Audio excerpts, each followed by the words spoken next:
Hi Ruth. Hi, Tivi. Hi. Thank you for joining me on this TED interview. Thank you for your time. Sure.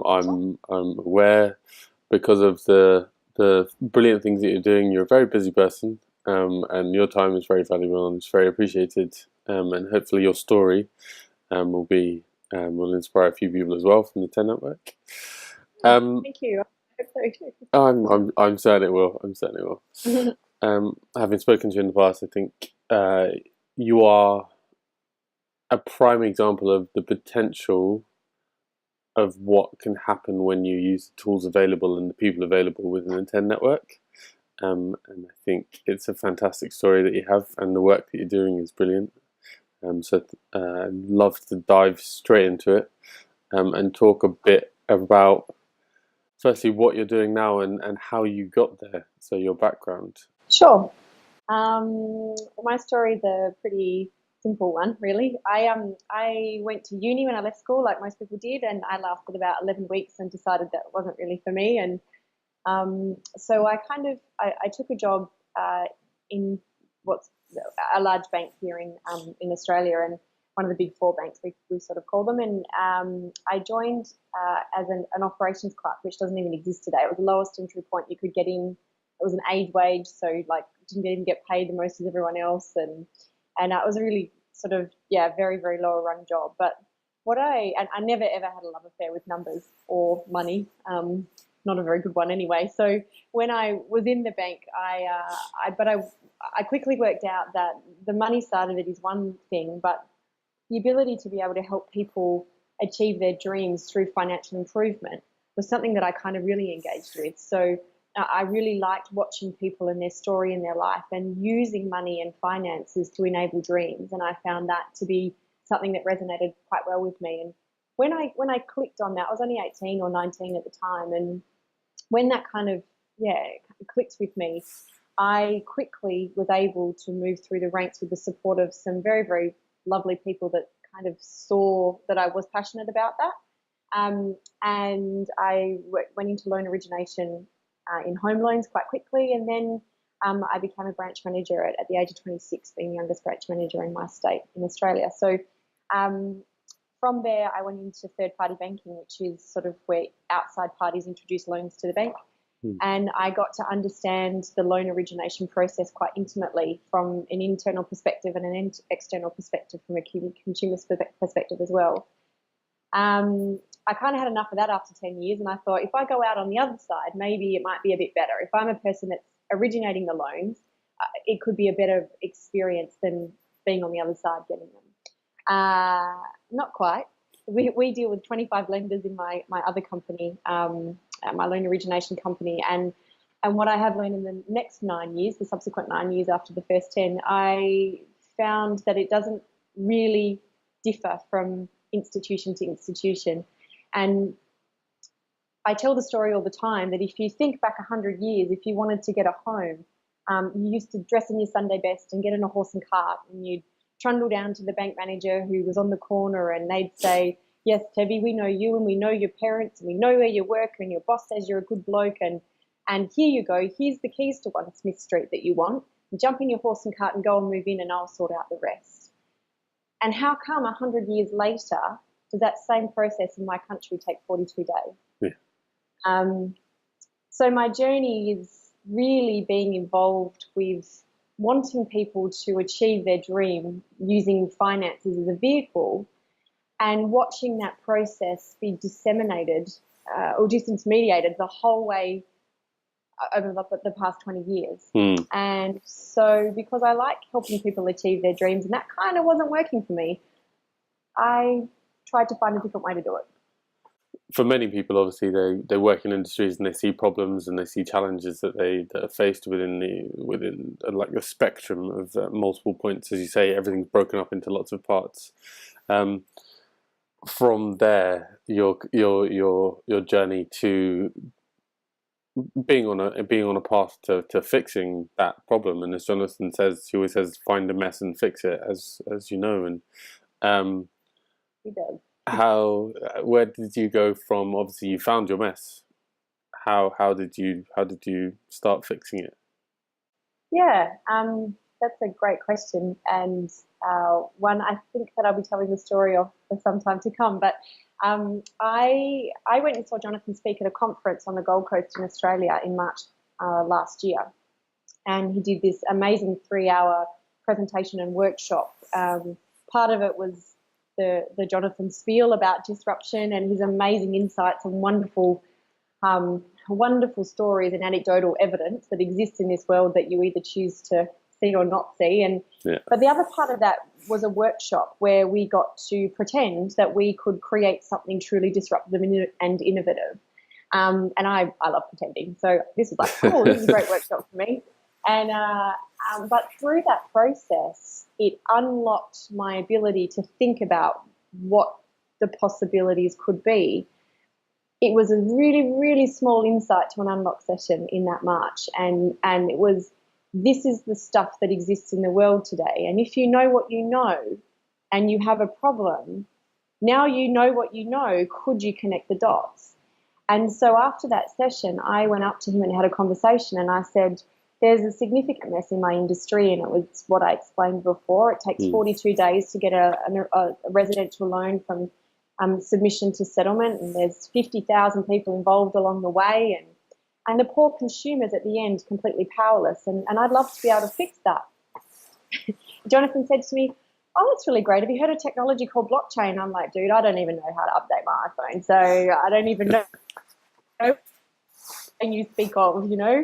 And so he politely took a breath and didn't roll his eyes and was quite patient with me and had a discussion.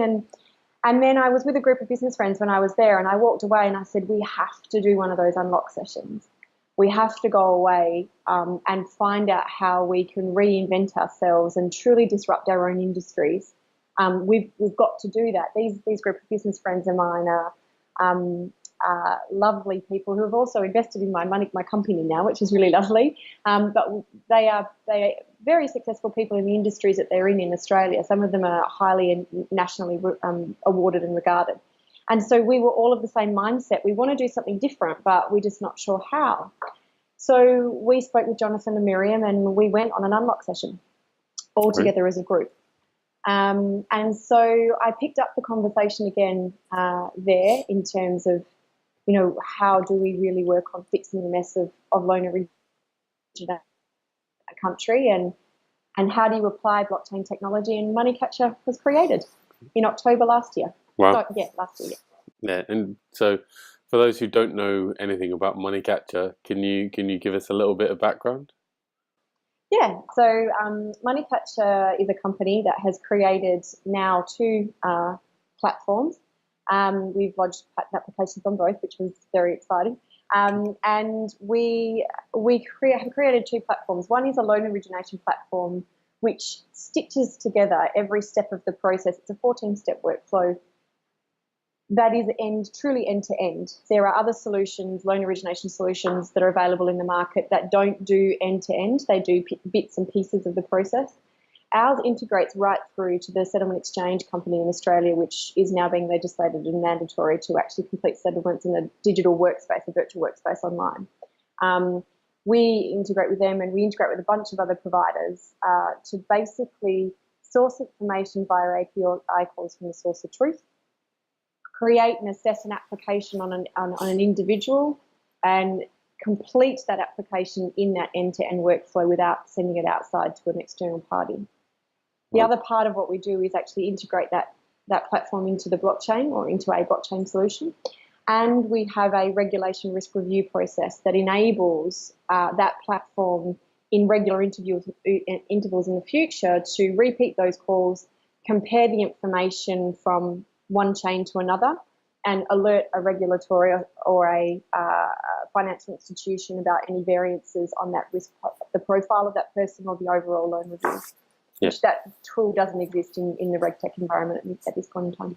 Oh, so in essence, you went from not understanding blockchain to connecting the dots. Yeah, to creating 2 blockchain solutions. Yeah. Yeah. I think that's one of the most inspiring things for me, because everybody sees messes and everyone has great ideas and everyone wants to do something and achieve something that they care about, but actually often it's the things they don't know which are holding them back. But actually, as you say, connecting those dots and taking it one small challenge at a time, you can begin to achieve so much, and they add up. And I think what you guys are doing and the kind of process you've been on is a perfect example of that. Um, Yeah.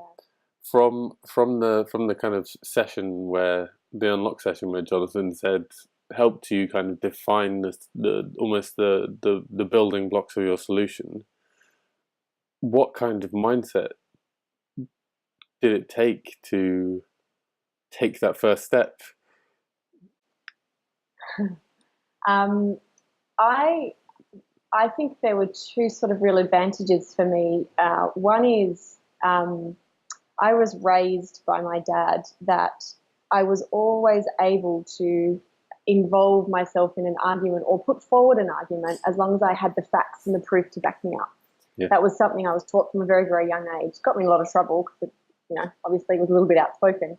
But what I do is I gather data and facts, and then I form an opinion, and then I stay with that opinion. I believe in myself, and I put enough research into what I do to determine myself as with a view. I take a view. Yeah. And I believe that the unlock session gave me enough information that I could form a view that what I had was truly innovative. And if I went and engaged enough people in my industry and the right partners in terms of technological information and expert and all that kind of stuff, I reckoned I could give it a crack and have a go. And I'm a kind of bit adventurous like that. Let's just give it a go, see how we go. And sort of the second thing is I have, along with that though, I guess you would call it humility, or I have the ability, or I also take a view that I'm the expert, the domain expert in a certain number of things. Yeah. And then I don't have a clue about a lot of other stuff, right? So what I decided was if I knew that this was going to fix the mess based on my experience in 20 years, there were other people around that actually knew that if they were the domain expert in what they did. So there had to be someone the smartest person around about blockchain. There had to be the smartest person that was really had the will and the skill and the ability to be able to connect with me in terms of speaking with regulatory compliance people, et cetera, et cetera. And so what I did is I quickly built an infrastructure, a network that I then believed, as collectively we believed that we could do what we were going to do. I couldn't do this on my own. Yeah. I could get us so far, but then I really needed a bunch of other experts that were way smarter than me in their stuff, that enabled us as a group, as long as we had the common thread of the belief that this was going to be truly innovative and that we were going to be able to get it across the line, and we all had the same ethics about it, the same morals, the same belief really is the biggest thing. And that's what I did. That is part of connecting the dots, and often the dots not to minimize people, but our people, and bringing people together, because sometimes we're not very good at collaborating or seeing the benefits of being an open with other people. And that is one of the biggest things, and one of the biggest reasons for these interviews actually for 10 is exposing the group to the people within the network, because we do discuss a lot of subjects and we ask a lot of questions, and there are meetups, and that's great, but actually people understanding each other's stories is really key. And I think people like yourself who exist within the 10 network and who are doing fantastic things have some great insight and that people could learn from. And hopefully people will start to begin to communicate with others on an individual basis and see maybe there's a person that I need to connect with, because that connection is one of those steps I need to take to achieving that thing I've been trying to work on for ages, or that product that I'd love to develop. So I think your story is brilliant for that. You used the word before around collaboration. There's so much fear around sharing of information and collaboration, but one of the things that Jonathan and Miriam talk about in the unlock session is around this, the whole protectionism. I think Jonathan writes about it in one of his books, and but no one knows what you know Yeah. And by sharing what you know, I've had to apply for several grants and tell my story several times now. And I've got people that have heard my story several times and the story of Muddy Catchment, how it was developed. But no one can repeat that back word for word, and no one gets it the same way I do because it's in my head. And that's the thing that I would love for everybody in TEN to get, that collaboration, all it does is actually enriches you and your idea and your chances of success, as opposed to diluting the possibility that you'll take it to market. That was a really big lesson for me. Yeah, absolutely. And I think there's a great example of this, and I don't know, I hope you'll agree with me, but there's a great example of this in the US where everybody patents everything, which is a really good practice of protecting what you think, but then actually everybody's businesses are built on then suing people to protect that, and actually their revenue and the way they work is focused on suing people rather than really using the technology that they've patented really well. And there's some fantastic stuff going on in Shenzhen in China where everything is open source, and actually they all know that, look, I know this bit and you know that bit, and together, working together, we can benefit from each other's information, but we're not going to use it in the same way. So there's always a slight differentiation, and so there's always a different type of value from what we're doing. And I think collaboration is the way we survive as a species, and it's the way we evolved as a species, and that's why we're where we are, not competition. So I think collaboration is so important. And obviously you have, I like calling you the poster child of TEN, and you have because you've been through, you saw Jonathan speak, you've been through all the processes with Miriam and Jonathan. You've exposed yourself to as much of the thinking available within their resources, and the community is a resource, and you're starting to build something, and you are building something disruptive and groundbreaking out of it, which is inspiring. How do you continue to expose yourself to this kind of new thinking to ensure that you're always updating that view that you have? So you said you have lots of facts and lots of information to back up your view, but obviously you're definitely not the kind of person who has a view and then sticks with it no matter what comes up. So how do you continue to refresh that view?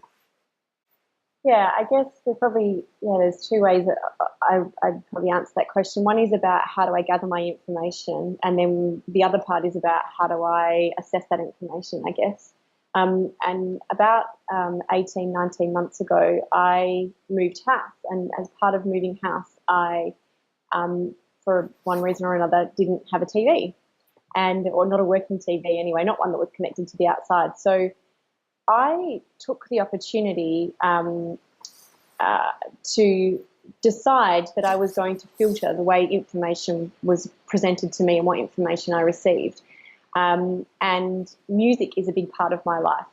Music inspires me to do a lot of things, and also it's a direct, my musical soundtrack, my playlist is the story of my life. So I find that really big. So I started first with, I wasn't going to watch I couldn't watch TV.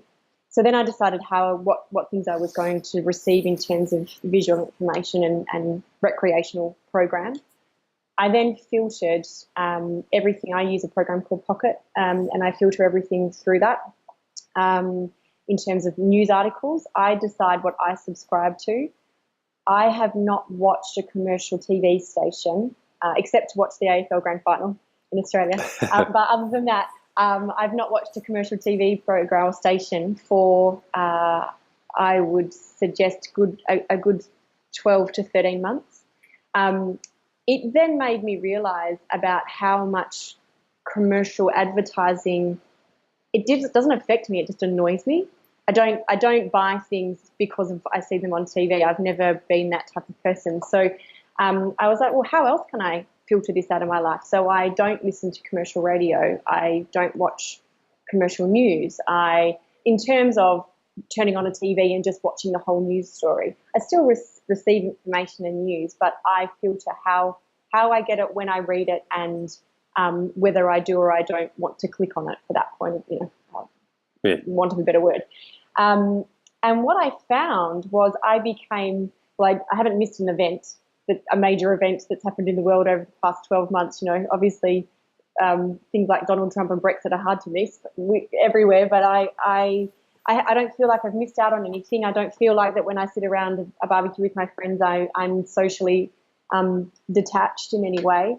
But I feel more knowledgeable, and I subscribe to that are going to enrich me.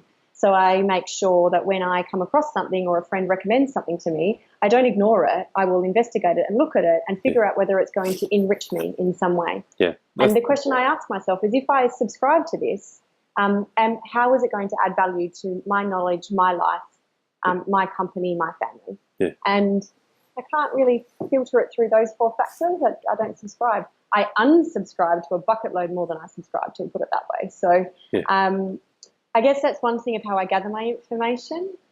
The other thing is I have learnt through my journey in 10, was probably it's accelerated this the most, is I love the 10 community, because what it's taught me in the last 2 years, the time that Jonathan's had it going, is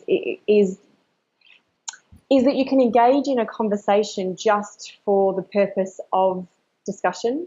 You don't have to enter into a conversation to simply put your point of view across, and you don't have to stick to that point of view. And I love elevating myself and just engaging in a discussion for interest's sake. I think it's just fun. And I think that at the end of that, I see, how other people interact in a communication, a dialogue, and what could I learn from that person? How could I find what they say could be applicable to what I do? Do I share that view or not? And why am I sharing that view or not? And is there a judgment placed in that? Or is it simply that it's an ignorance? Am I not aware of that type of a point of view? So I found it really great from a reflective point of view to actually, I don't have someone physically in front of me, therefore the presence of them creates an urgency for you to answer or engage. In the 10 forums, you can sit back and take your time and simply decide if you want to engage or not. And I find that practice I now have expanded through mindfulness and through the ability to stop and be aware of what I'm doing and where I'm going and who I'm speaking with or what actual situation I'm in. I engage very, very differently in terms of obtaining knowledge and retaining knowledge and sharing knowledge. And it's interesting, actually. The concept of mindfulness is often misconstrued as meditation or taking time out or being calm, but actually mindfulness is simply it's the act of choosing how you react to things, and also what you allow firstly to think, what the thoughts you allow to become reality, and then also the information that you choose and the way you choose to interact with that information externally is mindfulness. And for me, my definition for mindfulness is an awareness to create space to choose to respond rather than react. And I think you do lots of practices that enable you to achieve that outcome. So you may practice meditation, you may listen to music, you may do yoga, you may do whatever. But for me, I've defined mindfulness is the ability to create space and awareness in order to stop and pause to respond rather than react. Okay. And I think for me to go on that journey and I think that this will be an eternal journey for me. But I feel that the community of 10 and the things that I've learned and the links that have been posted and the stories people have told, it's not just the discussions, it's all the other stuff that comes in, and people will post an article or a link, or we have we talk about the books that people want to read. And one of my favourite books came out of the 10 community, which is, what is my favourite book? The Power of Now. Power of Now, The Power of Now, yeah. Good So book. that came out of, the 10 community, and the ability, when I reread that book all the time. I reread it and I find different things come out of it because it depends upon where I am in my life and what I find appropriate. So Yeah, that was a very, very long answer to your question. I'm sorry, but No, it's a great answer. that Thank you. yeah, that's how I really feel that I keep myself up to date, is because I've through all of those things I've got a much more conscious awareness of mindfulness, and I've created my own definition, and then I understand what practices that I can do Yeah. that enable me to enrich that some more, and then I continue to do that more often. Great. Ruth, thank you. Absolutely. The points you made around mindfulness and finding space, and actually the choices that you make to select things, and distill down to what matters. Firstly, going back to you deciding, do you know what, this process, the way it exists at the moment, isn't working, and what matters to me is fixing that mess. How do I go about it? And then distilling down that information into a solution. Obviously, not knowing everything, so you have to research and you have to find out, and you have to find the right people. Leading to your kind of your belief in collaboration is really inspiring. And as you say, what you say about the 10 network, and I think the information and the ability to collaborate with the people in the 10 network is something I would love to happen more, and for you to inspire. As I say, you're kind of the poster child for me. You to inspire in people this desire, not simply to discuss for the sake of discussing, or sorry, not simply to discuss for the sake of putting across their perspective, but actually discussing to expand, truly expand their perspective, and come at it from a position of openness, in essence, and space, and not already deciding what it is they're hoping to get out of it. And I think your ability to continue doing that, and to practice the process of denoising your life, to really truly decide what matters, is a great example of mindfulness. And as you say, getting that space, and obviously everything you've achieved because of those three things, your collaboration, your focus on mindfulness, and your willingness to know that you don't know everything and accept other people's perspectives, has brought you to this place where you're building something truly disruptive and truly fantastic. You say it way better than me. Well done. I don't know. So I just want to say thank you for your time today, and thank you for inspiring me to consider actually what is the small step that I can make towards the things I'm trying to build now. I have a tendency to focus on the end goal and what it is I know I'm trying to build, without a huge concept of what the small pieces that stack up are. And that's really inspired me very much, and hopefully something that other people will take from this. Oh, I'm good. Thank you. Is there any last thought that you want to leave everybody with? I would, yeah, I guess no. I think you've summarised it really well. They're the major three things for me that are really important, and I think that the value that I got out of being involved in this community is probably one of the most valuable things I've done for myself in my life, which, going on the unlock session and staying involved actively has been wonderful. And I just, I think I'll leave you just with the story that I am a founder of a technology company, and I did not know how to update my iPhone when I started that. So I think that you don't have to be, if you want to truly change something or do something or achieve something, you don't have to be the best in breed for that. It is a lot to do with the willingness, your vision, and the people you surround yourself with, and your belief in purpose.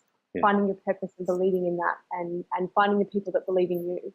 I've got some people around me who are supporting me, who are so deliriously wonderful for me, and I think that the 10 community has several people in the community, and Jonathan being, Miriam being two of the best people for that in terms of support. But I think, I think my main message is you can be the founder of anything if that's what you truly believe you want to do. Yeah, and as long as you start somewhere.